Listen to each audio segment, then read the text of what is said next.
আমাদের রাসূল এই দুনিয়ার ভিতরে রহমত নিয়ে এসেছেন, ঠিক কি না? বরকত নিয়ে এসেছেন। হ্যাঁ, কোরআনের আয়াত আছে কি, ওয়ামা আরসালনাকা ইল্লা রাহমাতাল লিল আলামিন, ইয়া রাসূলুল্লাহ ইয়া হাবিবাল্লাহ, আমি আপনাকে উভয় জাহানের জন্য রহমত বানিয়ে পাঠিয়েছি। সুবহানাল্লাহ বলেন। আল্লাহ রাব্বুল আলামিন বলেন, আলহামদুলিল্লাহি রাব্বিল আলামিন।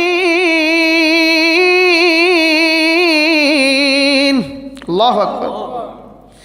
আল্লাহ রাব্বুল আলামিন সূরাতুল ফাতিহা, এই সূরার অনেকগুলা নাম আছে।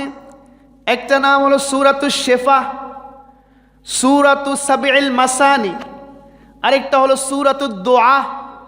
অনেক সূরা আছে, অনেক সূরা কোরআনের মাঝে আছে, কিন্তু সূরা ফাতিহার মতো এত সম্মানিত সূরা কোরআনে নাই। সুবহানাল্লাহ।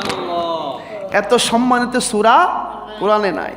আল্লাহ তাআলা শুরুতে বলে দিয়েছে কি, সমস্ত প্রশংসা ওই রবের জন্য যিনি উভয় জাহানের মালিক। সুবহানাল্লাহ পড়ে আল্লাহ তাআলা এক জায়গায় বলে দিয়েছে, সমস্ত প্রশংসা সমস্ত গুণকীর্তন একমাত্র তার জন্য যিনি উভয় জাহানের মালিক, উভয় আলমের মালিক, উভয় জগতের মালিক, উভয় জগতের রব।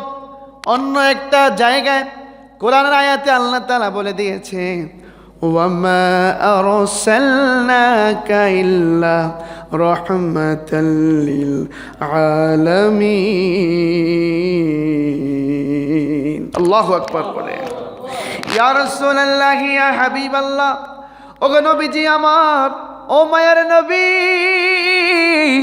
ও দয়ার নবী, আমি আপনাকে উভয় জাহানের জন্য রহমত বানিয়ে পাঠিয়েছি। আল্লাহু আকবার।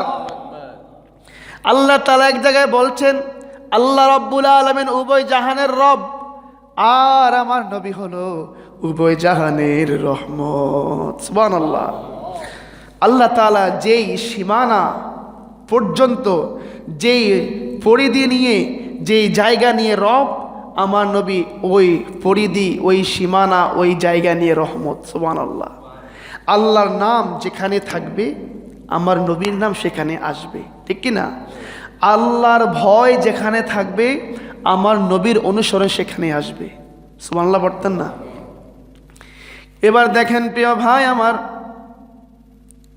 আল্লাহ রাব্বুল আলামিন অসংখ্য আয়াতে কারিমার ভিতরে বলে দিয়েছে, ইয়া মুসা, হে মুসা, কি হে মুসা। নবী মুসা আলাইহিস সালাতু ওয়াস সালামকে আল্লাহ নাম ধরে ডেকেছে, ইয়া মুসা ইবনে মারইয়াম, সরি ইয়া ঈসা ইবনে মারইয়াম।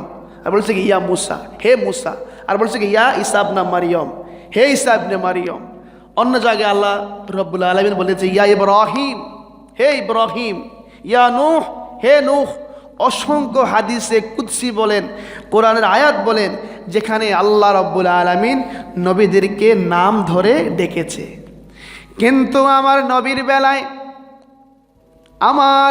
বেলায় যখন আল্লাহ রাব্বুল আলামিন ডাক দিবেন, আল্লাহ তাআলা বলেন, ইয়া আইয়ুহান নবী।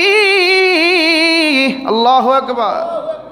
ও নবী আমার, আল্লাহ তাআলা এখানে বলেন না ইয়া মুহাম্মদ, আল্লাহ তাআলা এখানে বলেন না ইয়া আহমদ। আল্লাহ রাব্বুল আলামিন এখানে বলে দিয়েছে, ইয়া আইয়ুহান নবী, ও হে আমার নবী। সুবহানাল্লাহ। আল্লাহ তাআলা অন্য একটা আয়াতে বলেছেন, সূরা ইয়াসিনের শুরুতে বলেছেন, ইয়াসিন। আল্লাহু আকবার। ইয়াসিন আমার নবীর উপাধি। ইয়াসিন হরফে মুকাত্তাআত, কিন্তু এটা দ্বারা মুফাসসিরিনে কিরামরা এবং যারা ব্যাখ্যা লিখেছে ওনারা বলেছে যে ইয়াসিন মুরাদুহু মুহাম্মদ সাল্লাল্লাহু আলাইহি ওয়াসাল্লাম, এর উদ্দেশ্য হলো আল্লাহর হাবিব। সুবহানাল্লাহ বলেন। তাহা আমার নবীজির একটা নাম।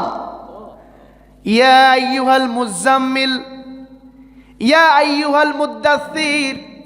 আল্লাহ তাআলা অসংখ্য আয়াতে কারিমার ভিতরে অত্যন্ত চমৎকারভাবে আমার নবীর নাম না নিয়ে আমার নবীকে সুন্দর সুন্দর নামে ডেকেছেন কে? আল্লাহ। আল্লাহ ডেকেছেন, আমার নবীকে সুন্দর নাম দিয়ে ডেকেছেন। আমার আল্লাহ তাআলা এত সম্মান দিয়েছে আমাদের নবীকে, এত ইজ্জত দিয়েছে আমাদের নবীকে।